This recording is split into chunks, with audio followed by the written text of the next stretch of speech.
Welcome to Developing Palates. This review recap is brought to you by J.C. Newman. Founded in 1895 by Julius Caesar Newman, J.C. Newman Cigar Company is the oldest family-owned premium cigar maker in America.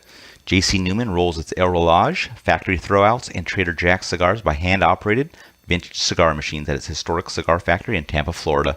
It also hand-rolls its Brick House, Perla del Mar, El Baton, and Quorum cigars at the J.C. Newman Pinza Cigar Factory in Esteli, Nicaragua. J.C. Newman's Diamond Crown, Maximus, Julius Caesar, and Black Diamond cigars are handmade at Tabacalera A Fuente in the Dominican Republic. With its longtime partners, the Fuente family, the Newmans founded the Cigar Family Charitable Foundation, which supports low-income families in the Dominican Republic with education, healthcare, vocational training, and clean water. Learn more by visiting jcnewman.com. Hello everyone, Aaron Loomis here, coming to you from the Ventura Cigar Company studio. With me today is Jiunn Liu and John McTavish. How you guys doing this evening? Great. Doing well. So today we are talking about the El Artista Cimarron Maduro Robusto. It's more of a Robusto Extra 5x54. Comes out of the Tabacalera El Artista factory in Dominican Republic. Wrapper is Mexican. Wow, man. Wrapper is Mexican San Andres. Binder is Dominican Negrito. Filler is Dominican Republic, Colombia, and United States. Price point is $7.50. Cigar was released in August of 2018. So, June, how about you take us through your smoking experience? So first third, pretty nice little profile. I got cocoa minerals. There's like a little like ripe plums coming through. I got some hay as well. Retro. I got more minerals and I got this really nice that ripe plums that I was talking about. So really enjoyable first third. Finish was I guess was a part that lackluster was in that first third. It was mainly like a dirt soil cedar thing going on. Strength and body medium the whole way through. So by the time we got to like the second third or last third, I felt like the profile kind of wasn't as good. It gave way to way more minerals. I started sometimes getting this like underlying metallic note as well. Metallic note in any cigar, there's no place for it in any cigar. So that was a note that I didn't really care for. In terms of this burn and draw, burn was average. So not the greatest. Basically half the side of the cigar was not burning. So I had to kept torching the shit out of that area to get it burning throughout. And then the draw was very good, a little tight, but still very good. All right, John, how about you? What was your smoking experience like? Well, I definitely had thought of June when I lit this up because it initially got cocoa and then boom, right after got the minerality. And I went, oh man, June is going to go off on this. And you've certainly talked at length about, it's really tough for a lot of San Andreas to get to be released without that intense minerality, with that iron, flavor underneath it. And that definitely had it from the initial get-go. I think it affects you more than it does me.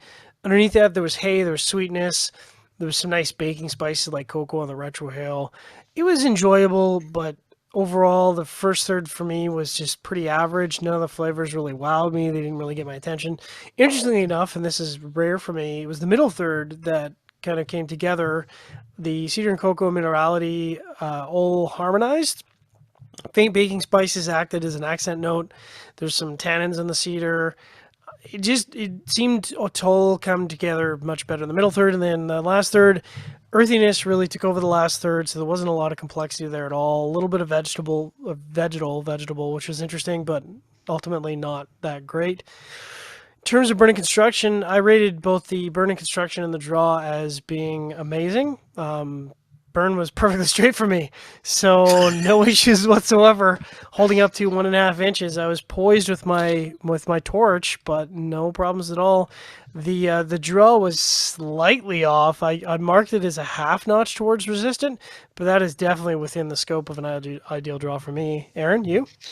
Yeah, it started off slightly charred and musty wood. About half inch in, the wood became more defined as cedar with a light buttery note that kind of hits around mid-draw.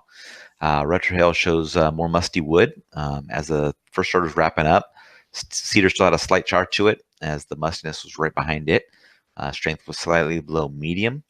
Getting into the second third, continues on with that slightly charred musty cedar.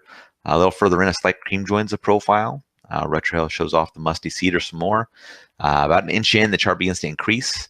And as the second third's wrapping up, cedar transitions to a slightly young general wood note. Strength is still remaining at that slightly below medium mark. And then in the final third, wood no longer has that young characteristic to it. About a quarter inch in, a slight mintiness joins in. A little further in, the profile consists of the charred musty wood with a slight mintiness. Retrohale maintains that musty wood note, and that kind of fits how the cigar finishes out. Strength in the final third does bump up to medium. In regards to construction, the burn line was slightly wavy, but never needed any intention. Ash held on through each third, so it was nice. In regards to the draw, it was slightly tighter than I prefer, but didn't cause any issues with the smoking experience. So overall, Jiunn, thoughts on this one? It was average. I thought it was that first third was so promising and so good, with especially that plum, ripe, jammy plum note going through. But man, when that second third hit and the remaining cigar and that metallic note started showing up, I mean, it really killed the cigar for me. And I was getting annoyed of touching it up so much. So overall average. How about you, John? Yeah, overall average for, I think, different reasons. Like I talked about, the minerality doesn't bother me as much, but the flavors, even though each of the flavors are interesting, it's that harmonization that really makes a cigar tick for me, that really gets my attention. And they just never really got there. I mean, it kind of was going there in the middle third, which I was getting interested for. Ultimately, it just became, and sadly, it seems to be too much the craze these days, of a pretty average San Andreas experience. I think the burn and draw helped it. I had a great burn and draw, so that'll certainly help the final score. Aaron? Yeah, I thought the flavor profile was fairly linear throughout, and it was just kind of an average experience. I preferred the Connecticut shade version of this cigar, but I would be interested in seeing what like a Habano wrap version of this would be. I think that might be the happy medium in regards to making this even pop a little bit more. Probably not something I'm going to want to revisit. I just felt like there was nothing that really kept my interest here and would want me to come back to it. So it's probably, a pass for me. So getting into the scores, start at the top. John, you gave it a 6.10. Jiunn, you were next at 5.65, and I gave it a 5.50. So John, 6.10. Man, I think we just talked about this. This is an exact example of a 5.5 flavor that is propped up by a perfect construction at 6.10. So,